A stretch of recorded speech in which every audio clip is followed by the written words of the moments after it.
Чив чимээгүй гэрэлтэй цэнхэр тэнгэрийн дор чиний гар дээр би амьсгал хураахыг хүснэ. Чиний гар дээр л би амьсгал хураахыг хүснэ. Чив чимээгүй алсыг ширтэх модны дор. Дэргэд маань тэр үед амьдрал дуудах үйлгүй. Дээр нь бас санаа алдах салхигүй. Амьсгал татгад минь араас уйлах шувуудгүй. Аяа ямар сайхан намуухан. Тэгэхэд чимэн цамцгүй байвал зүгээр. Тэгээд бас инэмсэглэж суувал сайхан.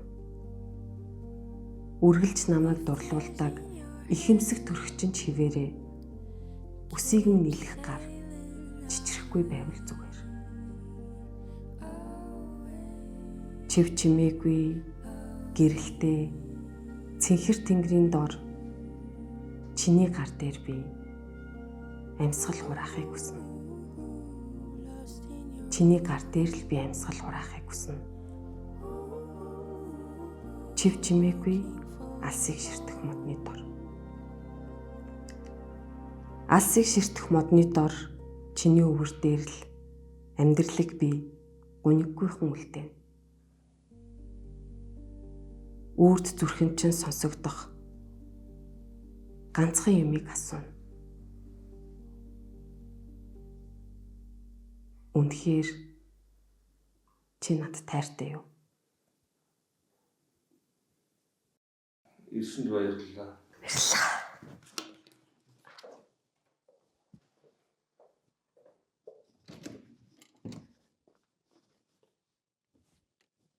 Сүүлд нь энийг орчуулад мэдсэн байхгүй юу? Яг тэр Хикарил гараад идэв. Тэгэхээр мань хүн нөгөө яг тэр тийм хүүхдтэй болсон өөрийнх нь хувь хүнийх нь хувьд ч зохиолчийн хувьд ч их нөлөө үзүүлсэн байхгүй. Тэгээд тэр зохиолууд нь дандаа Хикариг инүүдээр. Тэгээ энийг зохиол нь тосгондоо ээж дээрээ гэр бүлээрээ очиод тэгсэн чинь тэр үед ээжтэй настай ээжтэй нь ерөөсөө хүн тоож харцаагүй юм шиг байна. Тэг Хикарил яриад байсан юм шиг байна. Тэгээд нөгөө хүүхдүүд тийм аутизмтай гэдэг хүмүүс таахгүй. Тэгээд имээтэйгээ нийл. Тэгээ яг тэр зохиолд жижигхэн өгүүлэл. Тэгээ явхдаа эмээ за баяртай эмээ. Нөгөөд бусдууд нь болохоор эмээ баяртай сайн сууж агаарай, эрүүл энх байгаарай. Тэгээд хүүхэд нь Хикари болохоор яг за эмээ баяртай та тэгээ сайхан үхээрэй гэж явж байгаа байхгүй. Тэгээд дараа нь тэр бусад ээж нар нэг чинь тэр охин загнаад чи одоо эмээ рүүгээ уцтаад одоо эхлээд бүгдээрээ шоконд орсон гэж байгаа. Тэгээд дараа нь уцтаад онгоцны будлаас илүү харьсан байна гэрээсээ эмээ уучлаараа би буруу юм хэлчихье гэж хэл гэж тулгаж байгаа тэр хүүхдэд хэлүүлж байгаа байхгүй юу. Тэгээ эмээ нь болохоор тэр эмээ та ингээ сайхан үхээрэй гэхэд нь ерөөсөө имзэглээгүй ингээ баярлаа би ингээд яг сайхан үхнэ гэд хэлээд яв. Тэгээд тэрэн дээр тэрийг ажиглаад тийм жижигхэн зохиол болгоцсон. Тэгээ нэрэл тэгээд магадгүй тэр эмээ нь тэр Хикаритай яриа тий. Хикари аутизмтай гэж байгаа боловч ингээ хүмүүс тэр юм ойлгохгүй гэж байгаа боловч тэр эмээг яриагийн сонсоод тийм айхтар Тэр бол яг болсон юм. Үнэхээр Хикари дээр имэдэд тэгж хэлсэн.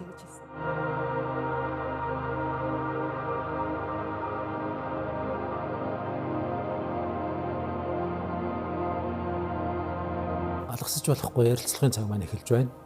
За, өнөөдрийн бидний ярилцах ном бол Японы алдар зохиолч Нобелийн шагналт Ой Кензабурогийн Ховийн асуудал гэдэг арман байна. За энэ номын тухай ярилцахаар энэ номыг монгол хэлэнд орчуулсан. Орчуулагч нь өөрөө ирч хийдэг.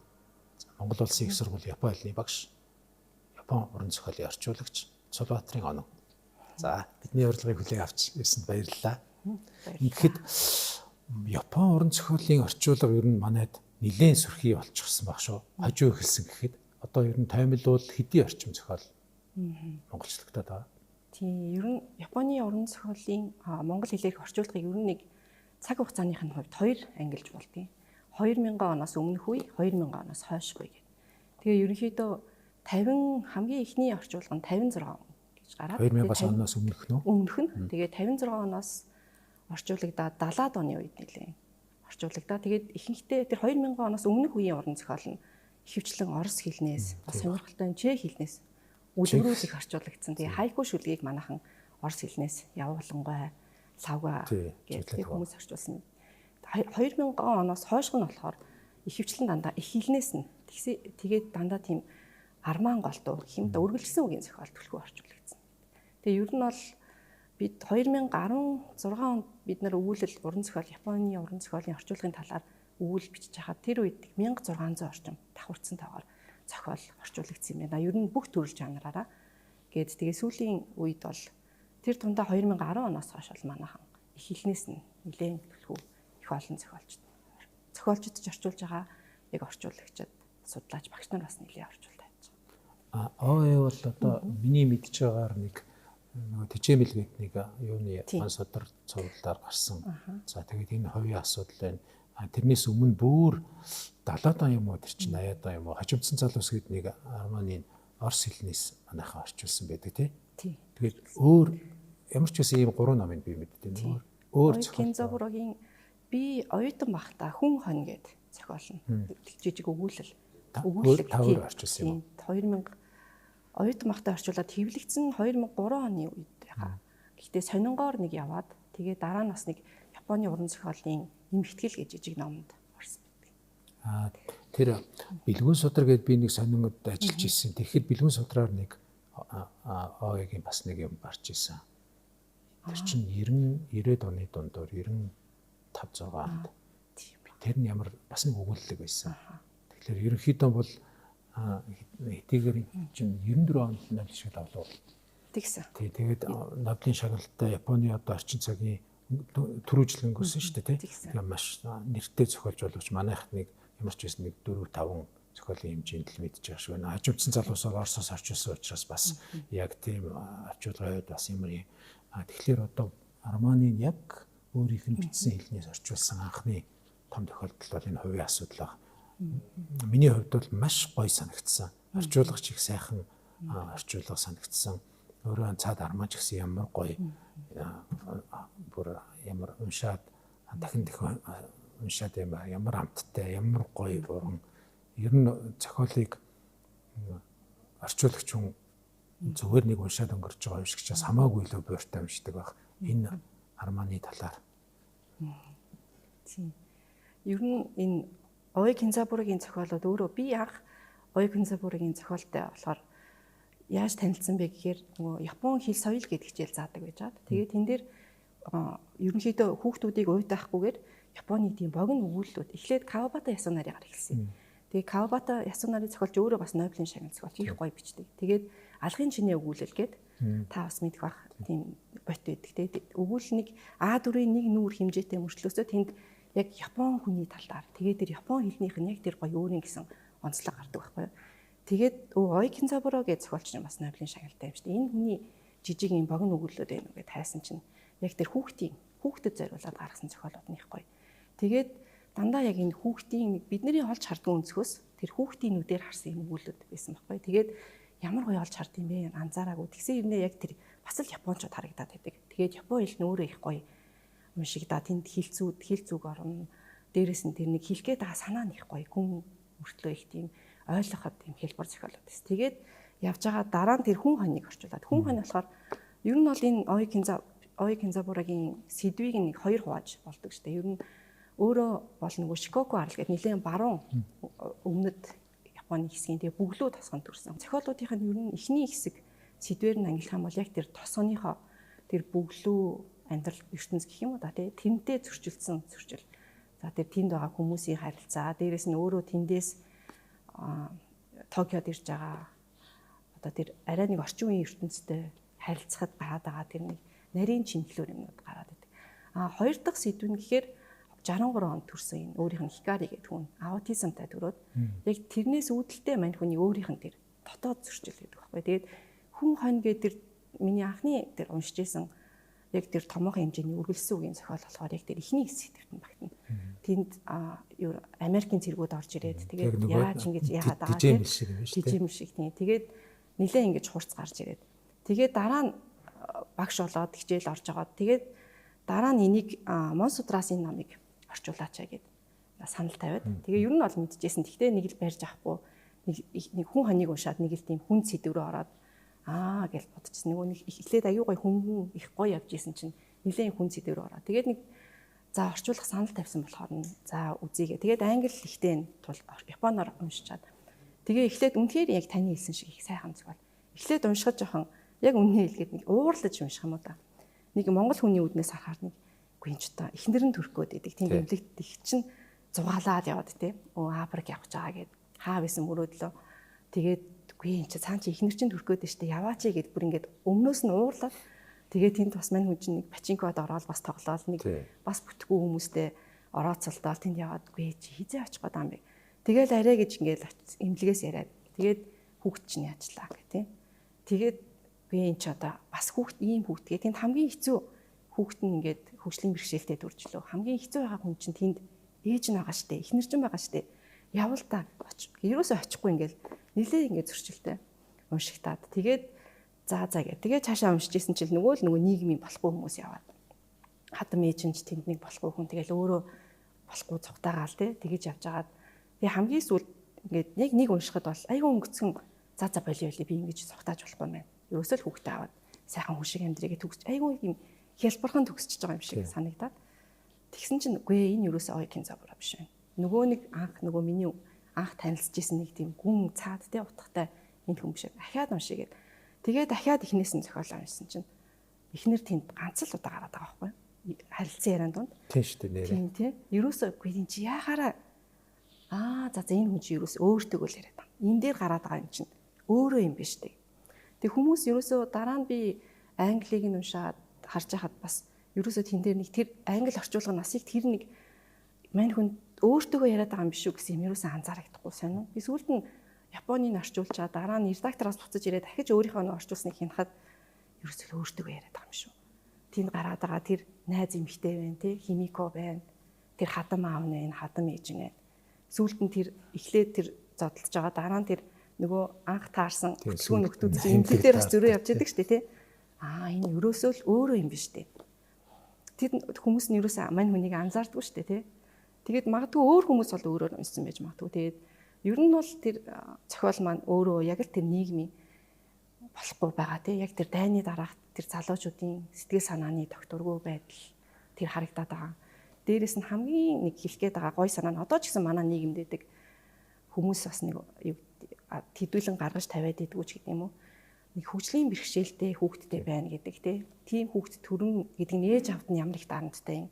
Ээж аавд нь нэг тийм азгүй гарцтай тийм санагдтал тэр хүнийг тэгж цогцтол нь байлгадаг нийгмийн өөрөө юу юм гэдгийг их гоё хараа. Бид нар ч одоо ямар нийгэмд яваад байгаа юм бэ гэдгийг харуулсан тийм их гоё зохиол. Тэг хэдийгээр эн чинь өөрөө 64 оны зохиол шүү дээ. Хүүхэд нь 63 он төрөө 64 онд бичсэн тэр зохиол боловч одоо ч гэсэн манай ингээд нийгэмд байгаа тийм. Харьцангуй Япон бол одоо нэг миний өөрөө бас би нэлээд бас 4 жил орчим амьдарсан. Тэгээд тэр харж байхад Япон бол өөрөө харьцангуй шийдсэн тийм хүүхдүүдтэй.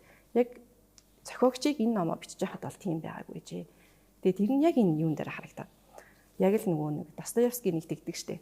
Хүмүүсээ яг тэр нэг болохгүй байгаа хүмүүс нь өөрсдөө ингээ ямаа хүүрнээд байдаг тийм. Яг тэрнтэй адилхан мань хүн чи өөрөө яг тэр нэг хэсэг нь болоод байгаа байхгүй тий. Тэр хүүхэд нь хөгжлийн бэрхшээлтэй төрчлөө чадахгүй юм байна. Хүлээн зөвшөөрч чадахгүй ингээл цугтаагаад.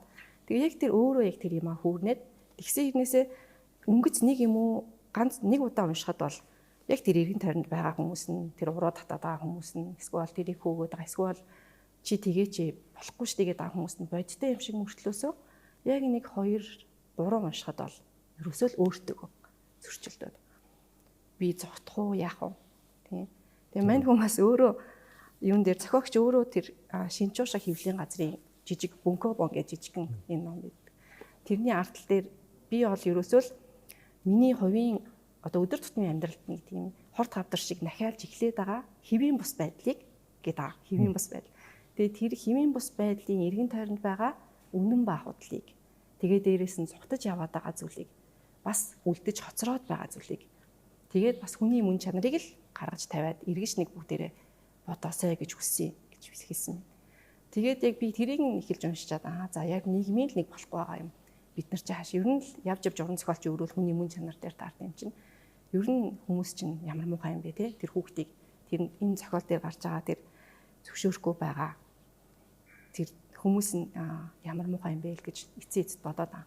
Би анх энэ зохиолын тухайд би зөндөө сонсч ирсэн. Яг тэгвэл тэр чинь нөгөө Хикари гэдэг хүн хөгжмийн зохиолч болсон биш үү одоо ая тийм зохиогч хөгжмийн зохиол. Тэгсэн чинь тэр Хикаригийнхаа тухай яг өөрийнхөө амьдралаар яасан юм арман байдгаа гэд бичсэн байхлаар тэгээд ямар ч байсан эхлээд нөгөө энэ гэж мдээгүй. Тэгээд эхлээд уншиж байхдаа нөгөөх нь нөгөө арман юм шиг байна гэж уншиж байхад бодохгүй. Тэгэл уншаад байсан чи баг дуусах нэ. Ерөөсө 2 3 хуудас үлдээл баг дууссан чинь нөгөө энэ нөхөр чинь би анханасаа юу гэж уншиж ирсэн гэхээр бодохдоо Хикарийн одоо ингэ хөгжим зохиодог тийм юу болцсон юм чи ямар ч байсан энэ хүүхдээ хаяхгүй гэл. Нэг үедээ уншаадсан байхгүй. Тэгсэн чинь ер нь яг ном дуусах нь нөгөөдөг чи хаялаа шүү бүр. Тэгэхээр би энэ бүр тэр өөрийнхөө амьдралын түүхийг шал өөр хувилбар болгоод өөр юм бичсэн юм байна гэж бодоод хүүхдээ тэр нэг баг нэг алуурч шиг нэмж тавьчихад өгчихсөн шүү. За би тэгэхээр баг тэгэнгүүтэн за тэгээд ачаал архитан гутан за энэ нөхрийг хүүхдээ ячлаа. Гэхдээ өөрөө болохоор өөрийнхөө амьдралаас сэтгэлээд маш өөр хувилбартай тийм арга бичсэн юм байна гэж бодохгүй. Тэгсэн чинь л ерөөсөө яг дуусан гол гяс эргүүлээд нөгөөдөг чинь зүгээр болчихтой. Би ямар сони анханасаа би Хикаригийн тухай бодоод хүүхдээ хаяхгүй гэж мэдээд уншаад исэн мөртлөө яг уншиж байгаа хэвчээ айгүй тийм автцсан. За ер нь хайчлаа, ер нь хаях юм байна. За ингэлээ өөр юм болчихж байгаа. Тэгтэл хүлээлтийг маш дэлгүүр эргүүлж байгаа юм шиг айгүй хурдан өөрчилсөн. Гэхдээ хамгийн гол нь тэр төгсгөл яг төгсгөл бол цэвэр мань хүн эцэг хүний хувьд өөрийнхөө тэр аутизмтэй төрсэн хүүхдийг бодож байгаа цэвэр тийм юу хийхээс совсны өөр төгсгөл хийж чадахгүй байсан баг л та. Тэгэхдээ энэ тэр бүх явж байгаа энэ юу үнэхээр өөрөө тийм байдалд орсон болов үнэхээр тийм юм мэдэрсэн бол яах байсан бол гэх тэр өөрийгөө аюул олон тийм юунд оруулж хагаад тэгээд тэр бүх юугаа бичсэн юм шиг тэр үнэхээр ямар тийм хүнийг яг гол гогдно гэдэг шиг дотроос бүр ямар ч аргагүй болцсон мөртлөө тэр яаж чадахгүй ингээл нэг урсгалаар одоо нэг хүн асар олон хүнтэй автобусын дотор ороо сүйдээ хөтөлөхтэй тахсан балиолигээ сул явчаал ингээл хажиж хамаагүй хөлөө хөндөрүүлсэн явж идэг шиг нэг тийм сонирн байдалд орцсон. Арман тэр чигээрээ тийм байдлаар яваад яатсан би ийм гоё тийм үнэмшилтэй бөгөөд уран тэгсэн мөртлөө яах аргагүй нэг юм өөр аргагүй байжтэй гэхээс өөр ийм байдалд орсон ийм оны тухай ийм авьяастай бичигдсэн ном ер нь уншиж үзээгүй юм шиг санагдчихсан анх уншиж хахад би одоо тэгтээ бас ахаад бас нэг завчлаад уншиж үзье гэж бодож байгаа. Тийм. Энэ номын тэр төгсгөл хэсэгт байдаг баха их гоё үг өөрийнх нь хэлсэн энэ шуугийн хэлж байгаа нэг үг гэдэг. Тэгээд хадам аав нөгөө яг хүүхдээ аваад имлгээс өөрөө мань гэж алах гэж явж байгаа сүлдээ.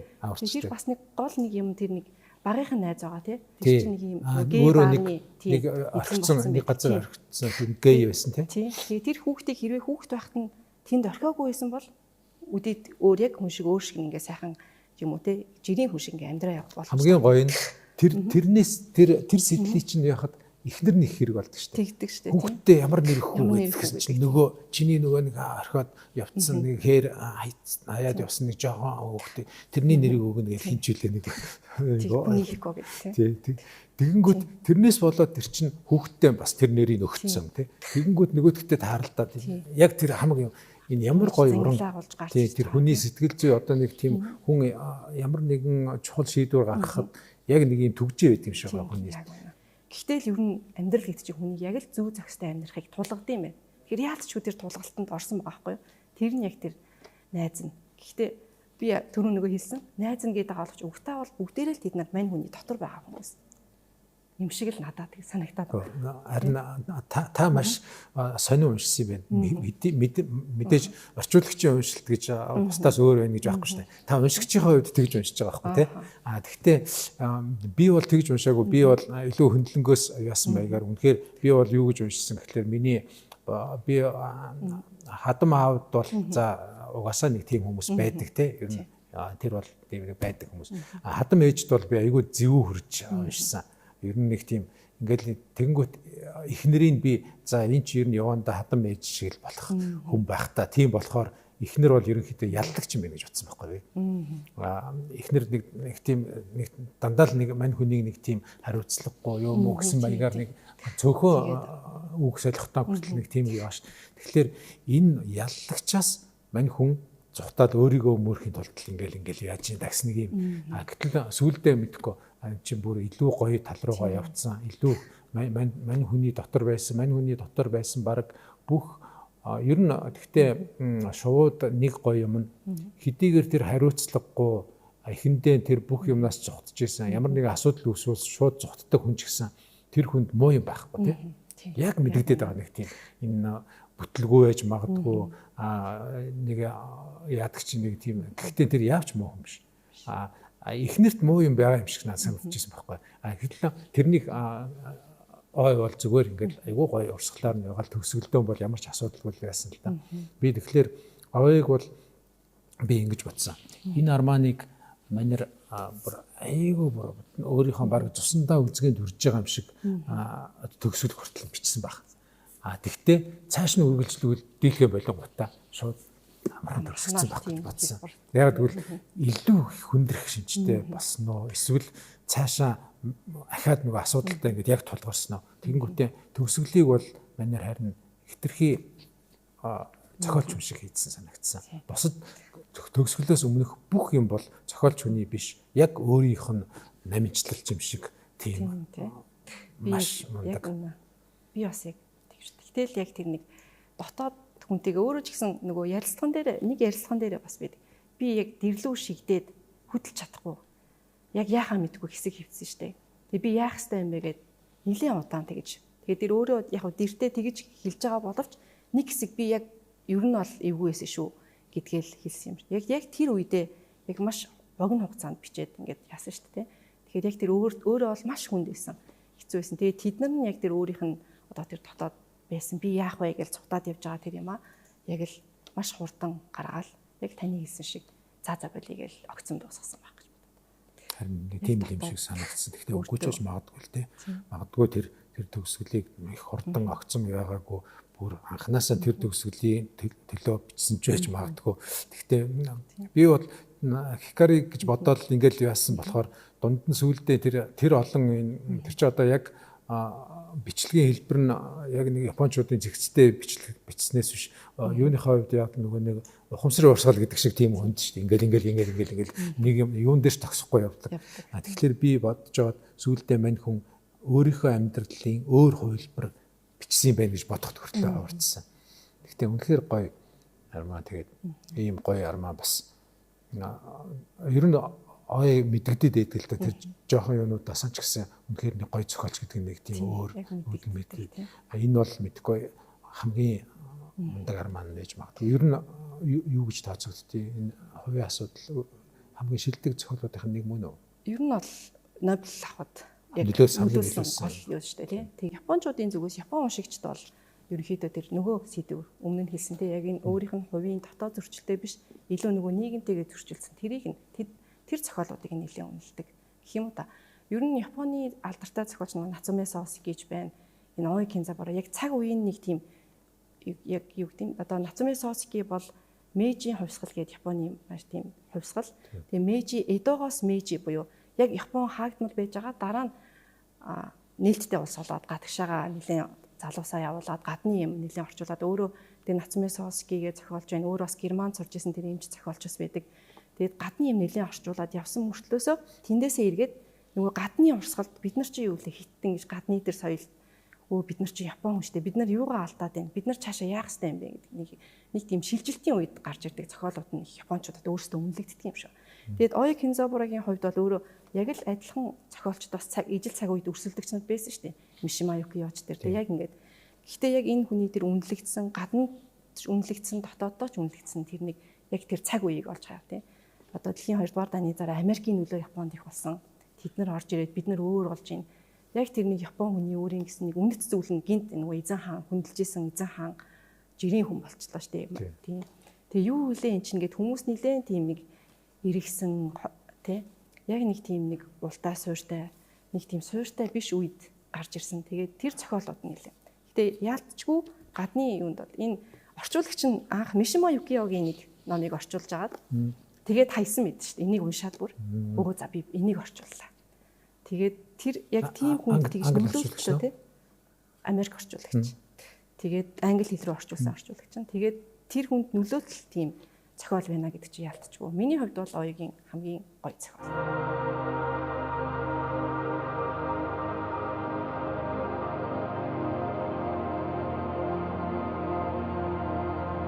Өөрөө орчуулсан болооч гэх юм уу тий. Тэгээд цаг үеийг гоё харуулсан. Энэ дээр ч гэсэн тэр цаг үеийг харуулсан байгаа шүү дээ. Дайны дараа. Тэгээ одоо юуг харахаар одоо чинь өөрийнх нь үеинд юм уу өөртөө нэг ойролцоо яг бие биенийг мэддэг байсан үеийн тэр мундаг зохиолч нартай харьцуулахад манер энэ бол яг шинэ Япон уран зохиол юм шиг байгаа. Жишээлбэл Америкчсан Япон харагдаад байгаа шүү дээ. Тэр цаад юу бол ерөнхийдөө Америкчсан яг дайны дараа чинь шинэ яасан шинэ Японы нийгэм дотор байгаа шинэ үеийн өнөө үеийн шинэ Япон. Гэтэл хин чин бол жишээлбэл Кавабата юм уу Нацумегийн нэгнүүд чинь дандаа хуучин уламжлалт Японы хүмүүс байгаад идэг.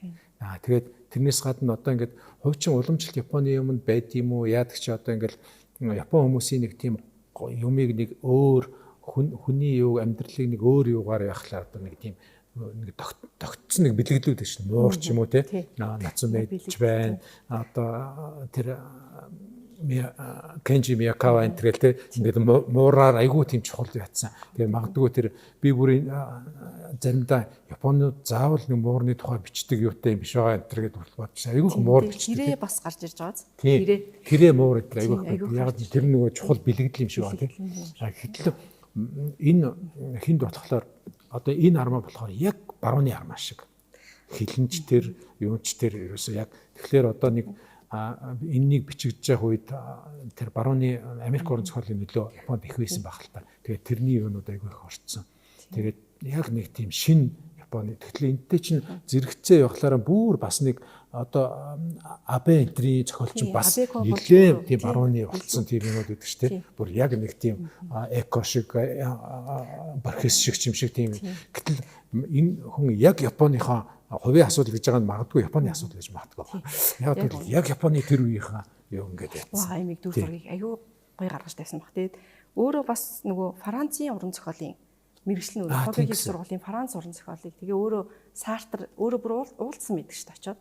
Тэгээд үзэл бодол нь өөрөө бас их тийм саруул тунгалаг тийм улс төрийн үзэл бодолтой тий. Ер нь барууны хөвтэй хамгийн ойр харьцаатай байсан зохиолч байх шүү. Тэр нөгөө Нобелийн шагнал авсныхаа дараа нөгөө Гюнтер Грасс энэ хоёр чинь нийлж бас нэг юм уу яагаад гэсэн. Тий. Ер нь одоо манай тэр юу Японы уран зохиол орчуулагдах болсон тэр социализмын үе байсан ч гэсэн орчуулагдж байгаа чинь нөгөө Аз Африкийн зохиолчдын ийм чуулга яа гэдэг тий 60-д он 70. Тэгээд тэр 70-д оноос хойш орчуулагч нь бас тэрний нөлөө манайхан чинь бас тийш Японд очиж оролцоод тэр Аз Африкийн зохиолчдын их хуралч үлөө нэг тийм хурал. Тэгээд энэ дээр бас Ой Кинза бүр өөрөө бас нэлээд тийм идэвхтэй оролцож байсан. Тэгээ өөрөө улс төрийн хувьд бас их идэвхтэй, скетнийхээ хувьд те ер нь нийгэмдээ би ер нь ямар үлгэр дуурайл үзүүлэх ёстой гэдэг тэр талаа тэр бас нөгөө Сартрийн өөрөө бас Сартрийн нөлөө бол энэ зохиолоо бичигдэнч нийгэмд тэр илүү оройлтой те оролцох идэвхтэй оролцоход нь ч бас нөлөөлсөн баг гэж би бас бодсон. Тэр тэгвэл нэрээ тийм биш үү? Хожимдсан залуус 70-аад онд Монголд орчуулагдсан ч гэсэн бас тэрнтэй холбоотой байна. Яг тэгвэл нөгөө Оросууд нэг юм дэлхийн уран зохиолын юу гэдэг нэг цувралууд гаргасан дотор Ой Кинзабурагийн юу байдаг. Тэр хурал нь дотор нэг 2-3 армаад нийлэм 1860-ад оны хөлбөмбөг өмбөг энэ нэг тийм юмнууд байдаг шүү бас нэг уссан яасан явуулах юм. Тэгээд тэгвэл бас мань хүн бас тийм нийгмийн идэвхтэй дэлхийн асуудалд дуу хоолойгоо яадаг байсан Монголд хожимдсан залуус чинь юу ер нь Монгол хэлэнд гарсан анхны Япон армаа нь уу? Үгүй. Нацуме Сосгигийн армаа юу? Санширо байна. Тэр чинь Санширо Санширо чинь 80-д онд. Тэрний өмнө чинь бас нөгөө хожимдсан залуус чинь бараг 71 онд гарсан байна. 70-ад оны сүүлээр ч юм уу. Тийм ботча жаалхүү гэд Нацуме Сосгигийн бас тэгэхээр тууж юм байна. Гэтэ яг Японч нөгөө яг тууж мөж жаалхүү хамгийн анхных гэдэг. 60-д оны. Тийм. Жаалхүү хамгийн анхных. Тэгвэл арманы хувьд бол бараг Кинзабура ойтой монголчууд хамгийн түрүүнд танилцсан байж магадгүй биш шүү. Бид нар чинь нөгөө нэг Оросуудын бичснээр Кинзабура ой гэдэг юугийн овгийн сүлд хэлээд байдаг тийм. Тийм ер нь тэр нь өөрийнх нь тэр улс төрийн тэр идэвхтэй оролцоо, нийгэмдээ залуустаа зөвөр нөлөөлөе гэсэн тэр нэг нөлөө нь тий. Тэгээд энэ ерөнхий юу нь одоо энэ ямар ч зохиол дотор чи ингээл нэг эртний ч юм уу нэг канон болсон нэг мундаг зохиолын юу энэ харагдаад байдаг. Энэ бол ой бол Японы орчин үеийн амьдрал дах мэдээ яг бичсэн юм шиг надад санагддаг. Мэдээ яг нэг эртний грекийн нэг хөөгтүүдээ юунаасаа болоод яаж тэгтэл яг мэдээ шиг явж байгаа л төгсгөлд нь эргээл эцэг хүн болдог тий. Тэр нь өөрөө их сайн эцэг байсан юм шиг байлаа. Тий. Тэгтээ нэг л хүүхэдтэй юу? Тэр Хикаригаас өөр байдаг. Хүүхдүүд нь. Тэгээд тэр би нэг оюутнуудад Японы соёл дээр уншуулдаг тэр зохиолууд дээр сүүлд нь энийг орчуулад мэдсэн байхгүй юу? Яг тэр Хикари л гараад идэв. Тэгэхээр мань хүн нөгөө яг тэр тийм хүүхдтэй болсон өөрийнх нь хувь хүнийх нь хувьд зохиолчийн хувьд их нөлөө үзүүлсэн байхгүй. Тэгээд тэр зохиолууд нь дандаа Хикаригийн нүдээр. Тэгээ нэг зохиол нь тосгондоо ээж дээрээ гэр бүлээрээ очиод тэгсэн чинь тэр үед настай ээжтэй нь ерөөсөө хүн тоож харцаагүй юм шиг байна. Тэг Хикари л яриад байсан юм шиг. Тэгээд нөгөө хүүхдүүд тийм аутизмтай гэдэг хүмүүс таахгүй. Тэгээд имээтэйгээ нийл. Тэгээ яг тэр зохиол жижигхэн өгүүлэл. Тэгээ явхдаа имээ за баяртай имээ. Нөгөө бусдууд нь болохоор имээ баяртай сайн сууж агаарай, эрүүл энх байгаарай. Тэгээд хүүхэд нь Хикари болохоор яг за имээ баяртай та тэгээ сайхан үхээрэй гэж явж байгаа байхгүй. Тэгээд дараа нь тэр бусад ээж нар нэг чинь тэр охин загнаад чи одоо имээ рүүгээ уцтаад одоо эхлээд бүгдээрээ шоконд орсон гэж байгаа. Тэгээд дараа нь уцтаад онгоцны будлаас илүү харьсан байна гэрээсээ имээ уучлаараа би буруу юм хэлчихье гэж хэл гэж тулгаж байгаа тэр хүүхдэд хэлүүлж байгаа байхгүй юу. Тэгээ имээ нь болохоор тэр имээ та ингээ сайхан үхээрэй гэхт нь ерөөсөө имзэглээгүй ингээ баярлаа би ингээд яг сайхан үхнэ гэд хэлээд яв. Тэгээд тэрэн дээр тэрийг ажиглаад тийм жижигхэн зохиол болгоцсон. Тэгээ нэрэл тэгээд магадгүй тэр имээ нь тэр Хикаритай яриа те. Хикари аутизмтай гэж байгаа оловч ингээ хүмүүс тэр юм ойлгохгүй гэж байгаа оловч тэр имийг яриагийн сонсоод тийм айхтар ойлгож авсан байна. Тэр бол яг болсон явдал. Үнэхээр Хикари тэр имээдээ тэгж хэлсэн юм. Тэгээд имээ нь яг тэнд нь яг гоё хариуллаа. Тэгээд магадгүй имээ нь ингээ настай болчтой ингээ нэг сайхан ингээл нэг одоо ингээд миний үхэл арчиж байгаа юм байна. Яг нэг тийм хин нэгэн хүн цаад болохгүй ч юм уу те нэг сайхан ингээд имээ нь одоо ингээл үхэл ажил үлдээдээ тэр л их том ажил юм даа ч маягийн юм ярьсан юм шиг байна. Тэгээд тэрийг нь тэр хүүхэд хэдийгээр ингээд жоохон тэгээ бусдууд нь ингээд эн чин аутизмтай гэж тоохгүй байхад мань хүн тэрийг сонсоод тэгээд тэрийг имээдээ тэгж гоё болгоо. Тэрэн дараа нь аав нь тийм жижиг өгүүл бичгээд нөлөөлсөн байгаа байхгүй юу. Тэгэхээр дараагийн тэр зохиолууд нь дандаа ихэвчлэн миний тэр оюутнуудаа уншуулдаг нь дандаа тэр Хикаригийн олж харсан зүйлийг аав нь зохиол болгож бичдэг. Тэгээ өөрөө мэдээд сайн эцэг байсан баг. Тэр яг өөрийнх нь амьдрал дээр бол эхнэрийнх нь гэр бүлийнх нь юм бол киноны хүмүүс аахгүй. Тийм гэсэн. Бүр аюу алдартай тэр хүмүүс. Тийм алдартай хүмүүс. Тэгээд өөрөө бол яг тэр тууш тэгээд энэ эхнэр нь бол гэр бүлтэй мэдээж оройтой байсан баг. Гэхдээ яг Хикаритай тулаад ч юм уу те. Тэгээд энэ хүүхдэд бас нэг өөр юм байна штэ. Авах юм байна ч гэдэг юм те. Өөр нэг чадвар байна гэдгийг аав нь илүү хараад тэгээд тэр үнцгийн тэрийг нь бас аюу их гоё өөрөө зохиол болгож тэгээд тэр нь их гоё хүмүүст юм бодуулсан нэг тийм Иживару гэдэг Японы ороод Иживару гэдэг нь одоо юу гэдэг юм те нэг манайхаар нэг хорон гэж хэлэхээр тийм. Тэгээ хүн болгонд тийм нэг хорон юу байдаг. Гэхдээ л тэрийг ингээд тэрийг ойлгоод мэдээд ингээд ойлгож байгаа бол тэр ерөөсөө тийм муу зүйл биш. Харин ойлгож мэдсээр ээж тэрийг хийдэг бол буруу зүйл ч гэдэг юм уу те. Яг тэр нэг том хүн бол бид нар бол ерөөсөө анзаардгүй. Гэхдээ л тэрийг нэг хүүхдийн нүдээр хараад тэрийг тэгээд их гоё зохиол болгоод хүмүүст ингээд яг нэг уншихад нэг юм үлддэг зохиол гэдэг чинь тийм. Ой Кинзабуригийн зохиолууд дандаа нэг юм үлддэг. Их гоё. Жижигхэн жисэн үлдэн, том жисэн үлдэн. Тэр Америк харц хэрэгтэй юу бол бас муу гоё шүү те. Бас айгүй юм бод. Тэр хүн хонь гэд тэр юу ч гэсэн бас юу бид нар чи юу болоод байна яагаад байна гэл ер нь нэг тийм бодулсан. Энэ зохиолч нь ч гэсэн өөрөө бас айгүй алхам тутамдаа бодулдаг тийм. Ийм байх хэрэгтэй илүү юу гэлээ. Тэр нэг эмэгтэй найз нь 30 гараа явж байгаа. Тэгээд нэг соосог гэдэг үгийг мэддэггүй байдаг шүү дээ, тий. Хүүхдийг авч явж байгаа. Тий. Юу үлээ нэг юм амдан хийдэг юм чин тэрийг олоод ирээгээ. Тэгээд үеийнх нь одоо 30 гарсан эмэгтэй тэр 60 дооны эмэгтэй гэдэг чинь одоо аль хэдийн хүүхдээ бол юмыг мэддэг байх ёстой байтал тэр эмэгтэй ингээд ийм юм мэдгүй байх ч гэж тий. Тэр эмэгтэй гэхдээ бас гоё дүр шүү. Гоё дүр. Аюу гоё дүр. Яг л тэр нийгэм байгаа л нэг тий. Яг ийм байдаг штэ. Яг энэ тэр одоо тэр бас нэг тийм ямар ч хариуцлагаас цухтахад бэлэн хүн шиг мөртлөө яг хариуцлага өрсөн чи амар хариуцлагатай тэр нөгөө хүүхдийн юу бэлдэх гэсэн чи бүр аюун янбай мундаг бэлддэг штэ. Хүүхдийн сонор. Тэгээд яг нэг ийм их гоё харуулсан тэр ялтчгүй дүрслүүд нь их гоё тий. Тэгээд энэ номыг уншихлаар одоо манайд ч одоо асуудал гарвал цухтахад бэлэн залуучууд аюу их болсон штэ. Гэтэ бид нэр тэднийг залуучууд ийм болсон ингэсэн гэж шүүмжлэхийн оронд тэд нарт асуудлыг тавьж өгөх хэрэгтэй юм шиг. Тэгэх юм бол ямар ч хүн хөзүүгээр асуудал болох юм бол шийдэх гэж явдаг. Тий. Тэгэхээр бүгдээрэнд нь цааталт нь үнэхээр л тэр нэг яадгаа алдсан амт биш л бол бүх хүнд ямар ч өөртөө тулгарсан асуудлыг шийдэх зориг сэтгэл зүрх байдаг аахгүй. Тэрийг нь яг тэр энэ ном дээр гарч байгаа шиг дэмждэг, ойлгуулдаг тий. Яг тэр шууд ингээд нөгөө бэлэн хийлээд чи тийг ингээд бэлдээд өгөх биш. Нэг тийм нэг ташуурдаад өгөх ч юм уу тий, нэг асаагаад өгөх. Чи чаднаа гэд урам өгөх юм хэрэгтэй юм шиг тий. Тийм яг тэрийг харуулсан. Гоё зохиол. Орчуулах явцад хүндрэл бэрхшээл алхирд толгорч. Одоо зарим хүчин би нэг ийм юм дээр ингээл бүр айгүй нэг үгэн дээр ч гэдэм нэг өгүүлбэр дээр ч гэдэм ингээл тэрэн шиг одоо тийм асуудал энэ хувийн асуудлыг орчуулж хаад гарч ирсэн үү? Ер нь бол гараагүй байна. Ер нь яг тийм Японы уран зохиол ер нь орчуулж хаад их гоё ингээ шууд явдаг юм зохиолчд байна.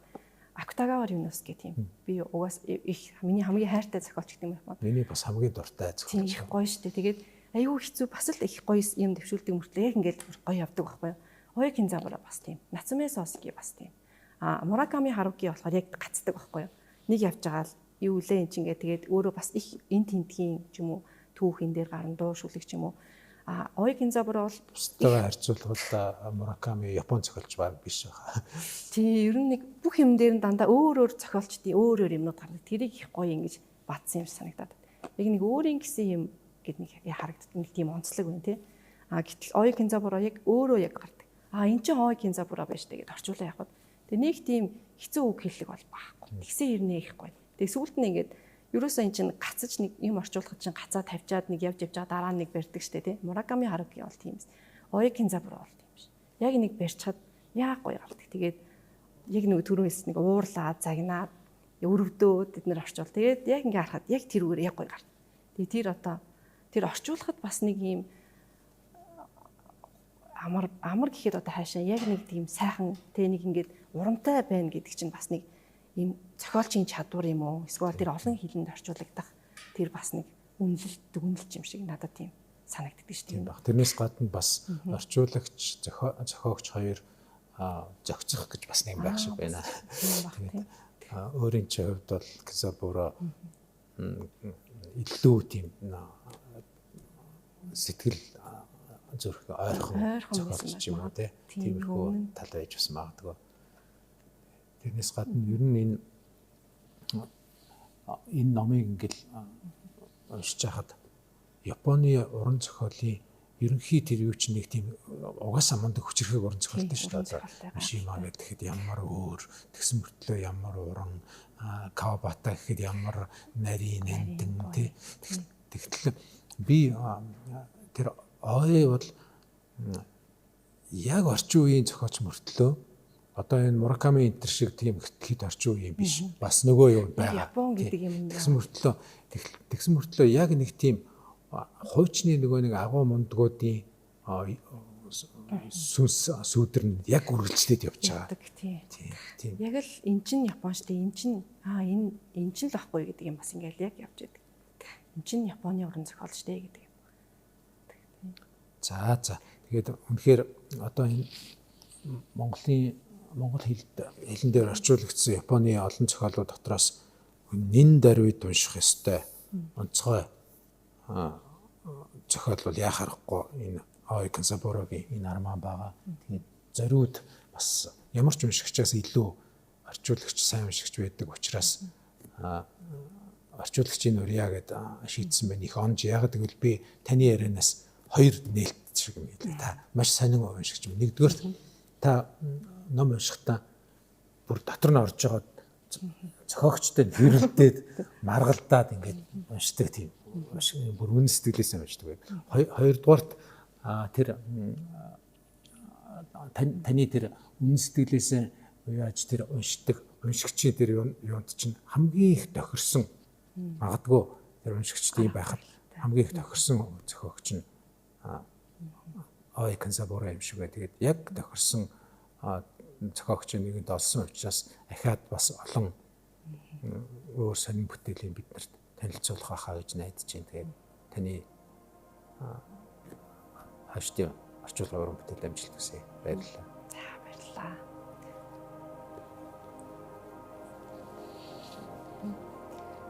Ер нь бол тийм залуучууд нөгөө асуудлаас нэг цухтаагаад идэг хүмүүс уншвал гоё тий залуучууд.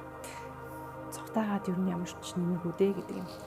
Тэр цуцсаар агаад тэгэл баригдчих. Тэр хамгийн амар юм тэр. Гэхдээ тэр чигээр зүхтдаг хүмүүс зөндөө байна. Зөндөө байдаг. Мэн эргэж ирсэн тий.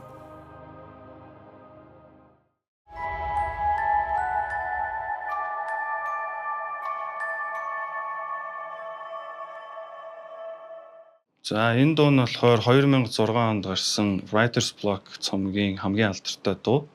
Тэгээ хамтлаг нь болохоор Peter, Bjorn and John гэдэг хамтлаг. Young Fox гэдэг нэртэй дуу. Тэгээд энэ дууны тухай гэвэл анх танилцж байгаа хоёр хүн бусдын хил амнаас санаа зовж ичж байгаад сүүлдээ тухайн мөчтөө анхаарахаар шийдэж байгаа тухай дуу юм байна. Тэгээ энэ дууг болохоор Cooks хамтлаг болон James Blunt coverлоод Kanye West самплсан юм байлээ.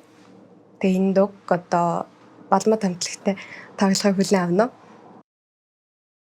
If I told you things I did before, told you how I used to be, would you go along with someone like me? If you knew my story word for word, I'd love my history, would you go along with someone like me? A day before and had my share, it didn't lead nowhere. I would go along with someone like you. It doesn't matter what you did, who you were hanging with. We could stick around and see this night through.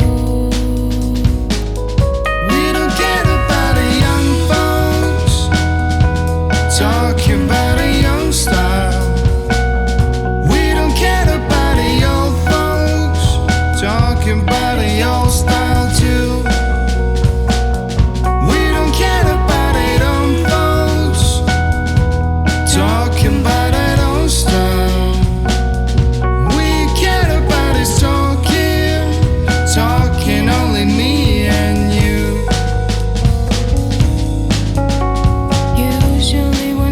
Has gone this far, people tend to disappear. No one will surprise me unless you do. I can tell there's something going on. Ours seems to disappear. Everyone is leaving, I'm still with you. It doesn't matter what we do, where we are going to. We can stick around and see this night through. We don't care about the young folks, talking about a young style. We don't care about the old folks, talking about the old style too.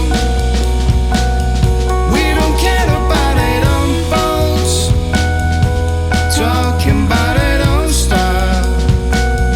We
يتبسم غار وارتيها الشقا يتبسم غار وارتيها الشقا واجي غيماني فرقته واجي غيماني فرقته يا نورين للنوفلي يا نورين للنوفلي لا ترحم تبدالتك لا ترحم كم تبدالتك